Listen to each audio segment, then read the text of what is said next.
Bismillahirrahmanirrahim. Assalamualaikum warahmatullahi wabarakatuh. Alhamdulillahirabbil alamin. Asyhadu an la ilaha illallah wa asyhadu anna Muhammadar Rasulullah. Allahumma shalli ala sayyidina Muhammadinil Fatihi lima ughliq wal khatimi lima sabaq nasiril haq wal hadi ila syiratikal mustaqim wa ala alihi haqqa qadrihi wa miqdarihil azim. Amma ba'du. Teman-teman sekalian, bagaimana kabarnya? Semoga kita semua sekeluarga tetap diberikan keselamatan, kesehatan, kesuksesan, keberkahan, ilmu yang manfaat dan baik. Alhamdulillah, pada hari ini kita akan belajar mengenai ronde keperawatan, tentang aplikasinya ya, aplikasi ronde keperawatan. Saya share screen dulu sekalian. Oke, nah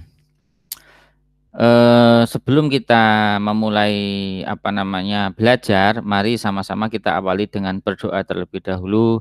Semoga Allah Subhanahu wa taala meridhoi kita, memberikan kita ilmu yang manfaat dan barokah. Amin. Berdoa sesuai agama dan keyakinan masing-masing. Berdoa silahkan. Bismillahirrahmanirrahim. Allahumma sholli ala sayyidina Muhammad wa ala ali sayyidina Muhammad walhamdulillahirabbil alamin. Raditu billahi rabba bil islami dina wa bi Muhammadin nabiyya wa rasulah. Rabbi zidni ilma warzuqni fahma. Walihin Rabbi sadri wa yassirli amri wa halul 'uqdatam min lisani yafqahu qawli.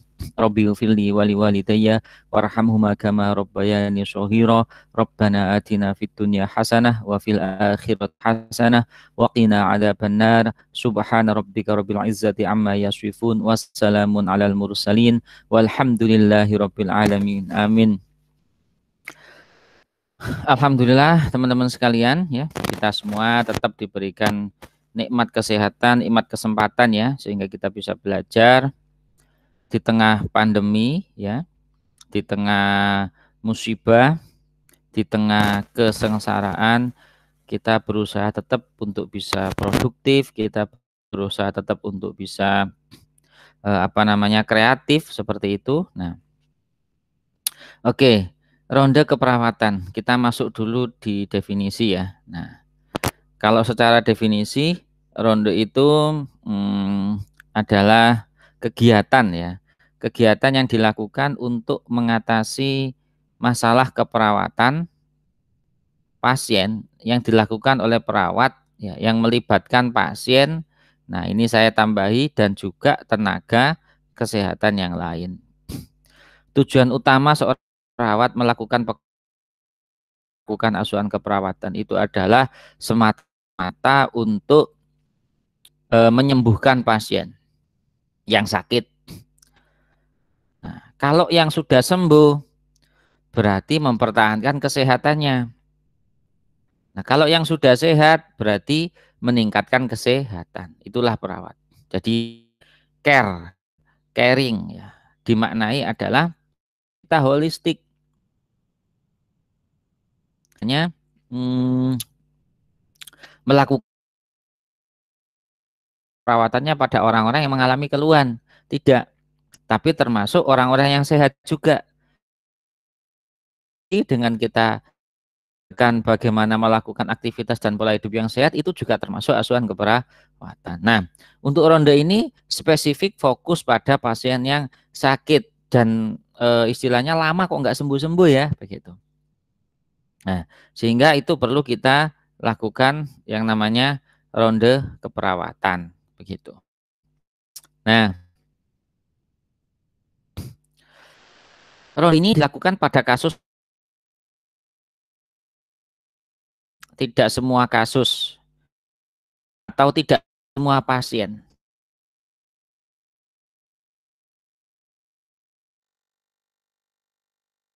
Atau pasien yang perlu kita lakukan ronde keperawatan, yaitu satu, karakteristiknya adalah pasien ini bisa kita libatkan secara langsung. Ya. Nah, itu. Kemudian yang kedua, ya, dalam ronde keperawatan itu pasien itu merupakan fokus kegiatan.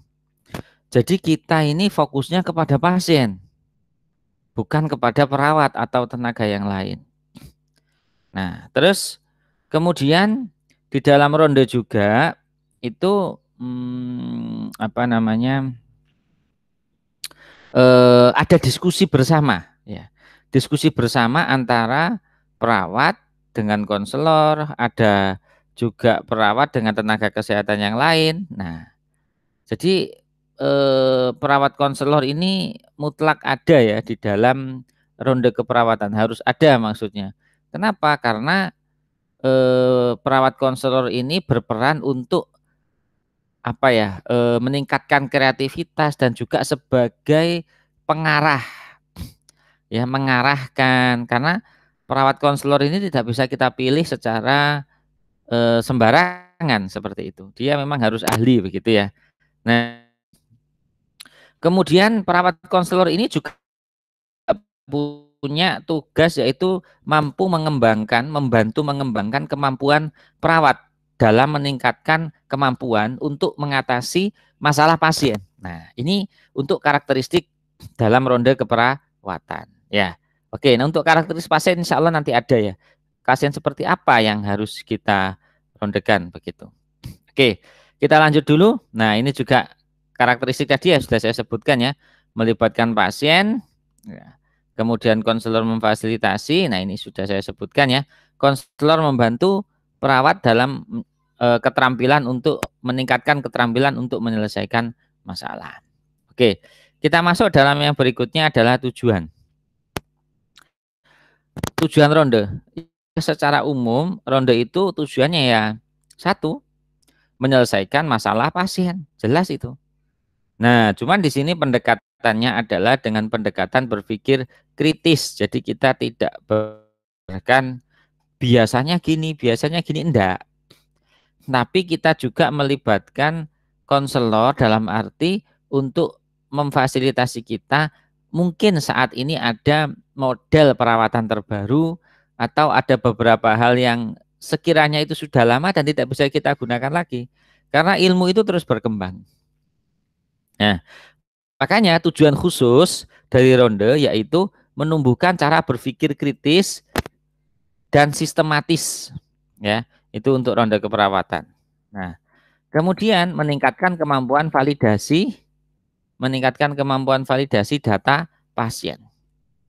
Jadi kadangkala kita kenapa pasien kok tidak bisa sembuh-sembuh?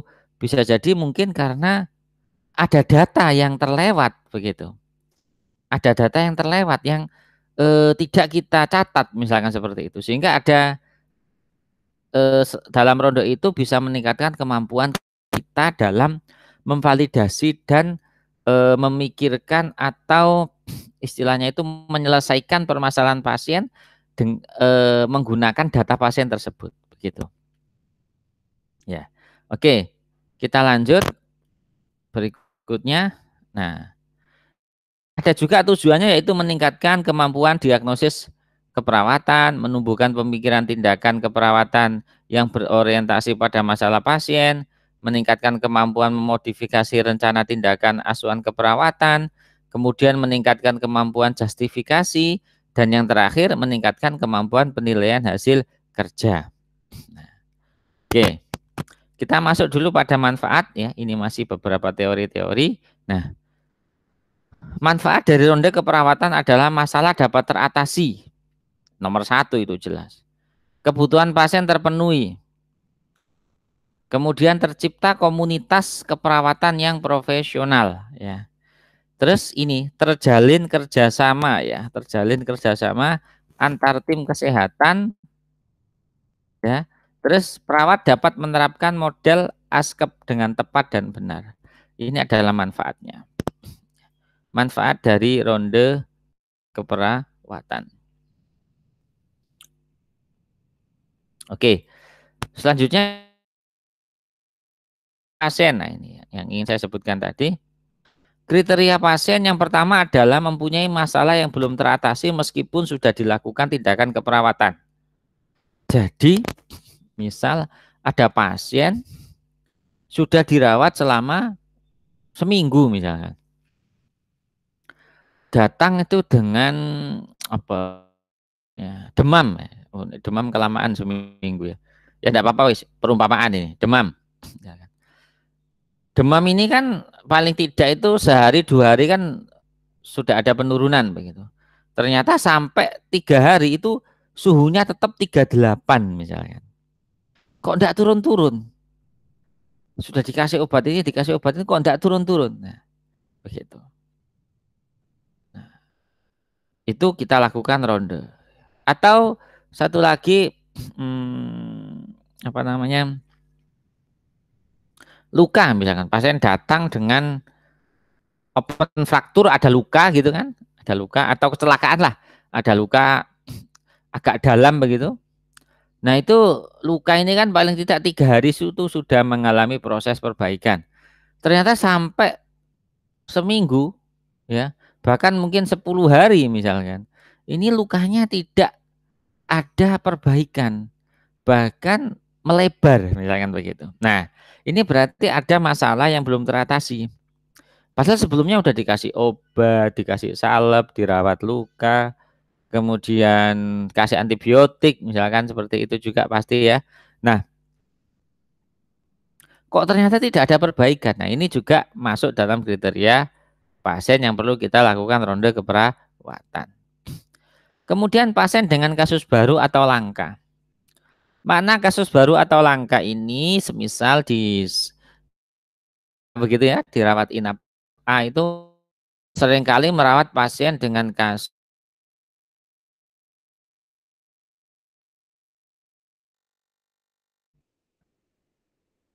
misalkan. Nah, ternyata ada yang baru ini, COVID misalkan. Nah, itu COVID-19 itu juga perlu kita rondekan karena kasus baru. Nah, misal ini yang agak sebenarnya nggak baru tapi bisa dianggap baru di ruangan tersebut. Jadi misal nih, ruangan tersebut itu ruang bedah misalkan. Merawat pasien dengan kasus apa namanya? Di salah satu ruangan itu ya, itu ada fraktur, kemudian stroke. Nah, terus seperti itu nah, tidak pernah merawat pasien dengan kasus kombus luka bakar misalkan. Tidak pernah. Nah, tiba-tiba setelah 2 tahun ada pasien masuk dengan luka bakar. Nah, karena sudah 2 tahun tidak pernah ada kasus luka bakar, maka kasus luka bakar ini bisa dianggap baru. Nah, kok bisa? Karena perawat di sana kemungkinan besar sering merawat pasien stroke dan apa namanya tadi itu fraktur. Nah, sehingga perawat-perawat di sana itu kemungkinan eh, apa namanya lupa atau mungkin kurang optimal dalam merawat pasien dengan luka bakar. Karena seiring dengan waktu 2 tahun itu kan bukan waktu yang singkat begitu. Jadi mungkin dalam perawatan luka bakar itu sudah ada pembaruan-pembaruan atau model-model perawatan yang lebih efektif seperti itu. Sehingga perlu kita lakukan ronde. Nah, oke, kita lanjut. Nah, metode dan alat bantu. Di sini metodenya adalah diskusi. Alat bantu itu ya sarana untuk diskusi, bisa buku, ballpoint itu pasti untuk mencatat, rekam medis, dokumentasi pasien. Kemudian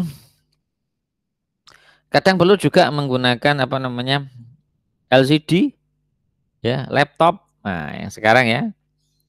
Terus apa namanya resume atau apa itu resume atau ya resume dari catatan perkembangan pasien. Kemudian itu yang akan kita jadikan materi untuk disampaikan secara lisan. Ya, nah, oke, kita masuk dalam langkah-langkah ronde. Ronde punya 3 tahap ya, teman-teman sekalian ya. Tahap pertama yaitu tahap pra-ronde.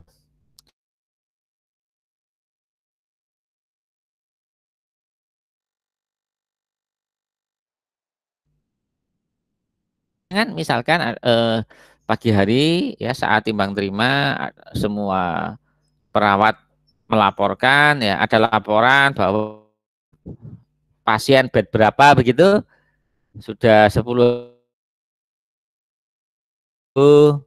Nah, baru diusul ronde. Nah, terus setelah diusulkan untuk ronde dilakukan pengkajian ulang. Nah, saat setelah pengkajian ulang dilaporkan kepada kepala ruangan. Bagaimana Bu, ini seperti ini hasil pengkajian ulangnya misalkan begitu.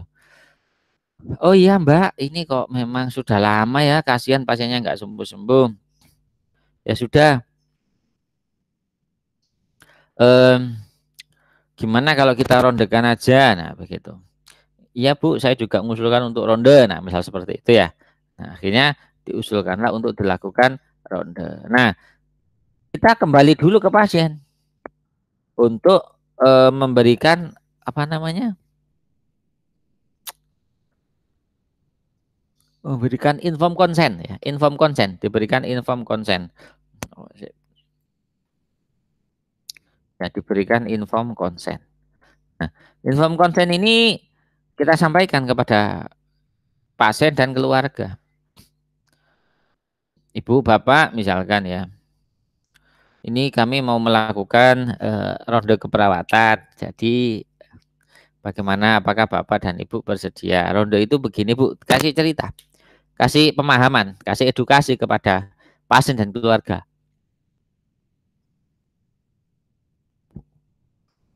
Ronde itu seperti apa ya?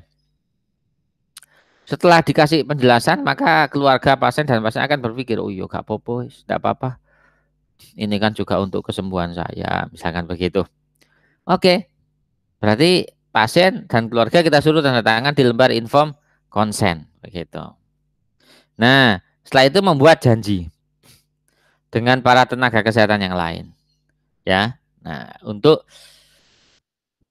menentukan hari, misalkan besok, yang terutama itu dokter sebenarnya, dokternya itu bisanya kapan, begitu. Oh, bisanya besok, misalkan bisanya hari Jumat, bisanya hari Rabu, misalkan begitu. Monggo.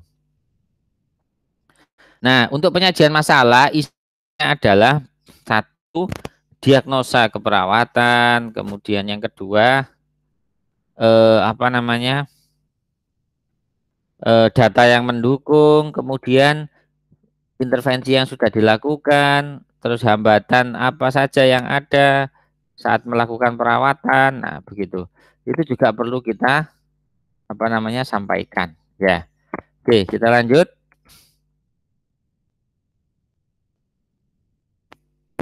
Nah, nih,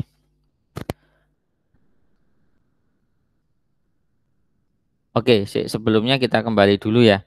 Nah, setelah kita apa namanya tadi mengumpulkan apa tenaga kesehatan lain, dokter, kemudian apoteker, ahli gizi. Nah, kita tergantung kasus ya. Misalkan kasus dengan fraktur gizi, tetap gizi itu selalu butuh memang. Karena dalam perawatan pasien itu nutrisi itu sangat penting. Nutrisi itu bisa nutrisi yang berlebih sehingga sengaja kita kurangi, atau nutrisi yang kurang sehingga kita tambah, atau nutrisi yang cocok, yang pas. Ya, begitu. Contoh dengan kasus-kasus tertentu, misalkan pasien fraktur, maka kita anjurkan pasien mengkonsumsi makan makanan yang banyak mengandung kalsium. Nah, misalkan. Kebalikannya, kalau pasien dengan batu ginjal, nah, batu ginjal itu kita anjurkan pasien mengkonsumsi makanan yang kalsiumnya sedikit karena bisa jadi batu ginjalnya itu dari kalsiumnya itu tadi. Nah, begitu. Kemudian setelah ahli gizi mungkin kita butuh juga apa namanya mengundang ahli apa namanya itu fisioterapis. Nah, itu kita butuh. Nah, terus apalagi perawat konselor ini juga kita pilih. Misalkan kasusnya adalah fraktur itu tadi, berarti kita pilih perawat yang sudah spesialis dalam merawat pasien dengan fraktur begitu ya. Itu. Kemudian pelaksanaan dinner station nih, pelaksanaan dinner station. Ini kita lakukan dinner station itu, kita paparkan, kita sajikan masalah. dibuka oleh kepala ruangan, ya. Nah, kemudian kepala ruangan silakan mempersilahkan PP, perawat primer atau Katim, ketua tim untuk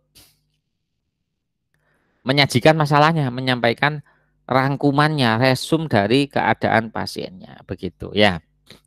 Nah, setelah penyampaian semua dimintai pendapat, barulah kita masuk ke step yang kedua, yaitu kita masuk di kamar pasien. Kita ke sana untuk melakukan validasi. Di situ ada diskusi ya, diskusi eh, perawat dengan tenaga kesehatan yang lain, ya, konselor, karu, dan lain sebagainya. Kita diskusikan.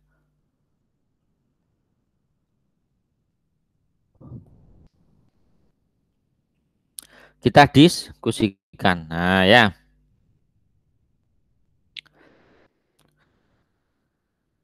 Saat diskusi itu eh, apa namanya kita bisa mempersilahkan tenaga kesehatan yang lain untuk melakukan pemeriksaan, untuk melakukan validasi, monggo enggak apa-apa, ya, begitu.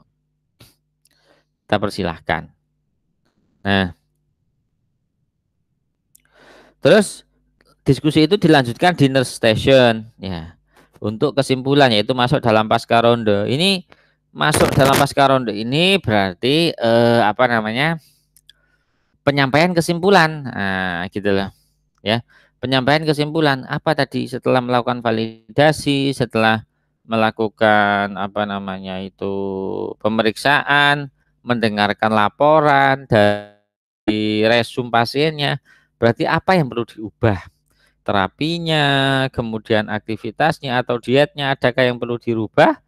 Nah, itu juga perlu disampaikan saat apa namanya saat pos ronde atau pasca ronde ya, saat penyampaian kesimpulan, begitu. Nah, jangan lupa dicatat ya perubahannya apa saja, kemudian jangan lupa juga ditanyakan kira-kira melaksanakan terapi yang berubah itu kapan, mulai nanti sore, nanti malam kalau rondenya pagi, atau mungkin besok, atau mungkin ada pemeriksaan terlebih dahulu yang perlu dilakukan. Nah, seperti itu ya. Oke, kita lanjutkan. Di sini adalah peran PP, perawat primer, perawat asosiat dalam ronde keperawatan. Yang jelas peran tersebut adalah menjelaskan data yang mendukung pasien, ya, peran PP dan PA, menjelaskan diagnosis ya, diagnosis keperawatan, kemudian menjelaskan intervensi yang telah dilaksanakan, menjelaskan hasil tindakan, menjelaskan alasan ilmiah tindakan keperawatan. Nah, jadi kita kenapa melakukan tindakan itu? Nah, itu harus ada alasannya. Menggali masalah pasien yang belum dikaji. Ini adalah peran PP, PA dalam roda keperawatan. Nah, untuk peran konselor ini adalah memberikan justifikasi, memberikan reinforcement ya, memberikan reinforcement, kemudian memvalidasi kebenaran. Nah, memvalidasi kebenaran dari masalah dan intervensi serta rasional dari tindakan yang diberikan kepada pasien. Kemudian mengarahkan dan mengoreksi ya, mengoreksi tindakan atau asuhan keperawatan pada pasien tersebut. Terus yang terakhir adalah mengintegrasikan konsep dan teori yang dipelajari. Itulah fungsi-fungsi dari atau peran dari konselor ya. Tadi peran apa yang tadi adalah peran PP dan PA saat ronde keperawatan, sekarang peran konselor dalam ronde keperawatan. Ya. Oke. Baiklah teman-teman sekalian, itu adalah materi untuk ronde. Jika ada pertanyaan nanti kita sambung pada pembelajaran berikutnya. Nanti bisa ditanyakan, monggo. Saya cukupkan sekian. Semoga ilmunya barokah. Amin. Mari kita akhiri dengan membaca hamdalah. Alhamdulillahirabbil alamin. Kita tutup dengan doa kafaratul majelis. Bismillahirrahmanirrahim. Subhanakallahumma bihamdika asyhadu an la ilaha illa anta astaghfiruka wa atubu ilaik. Saya cukupkan sekian. Mohon maaf atas segala kekurangan.